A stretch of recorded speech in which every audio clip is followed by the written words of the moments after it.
how to show what game you're playing on Discord. So here's how it works. In order to do this, you gotta download Discord. You can't use the regular web version, so Google search for download Discord, and here you just want to download it for Windows or Mac.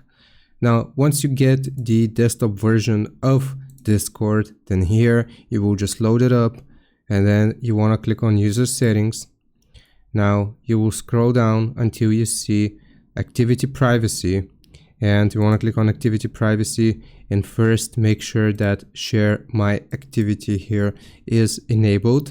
And as for the registered games, here it is going to show you the different games. If you don't see your specific game, then you can add it by clicking on add it, and here you will just search for the game itself.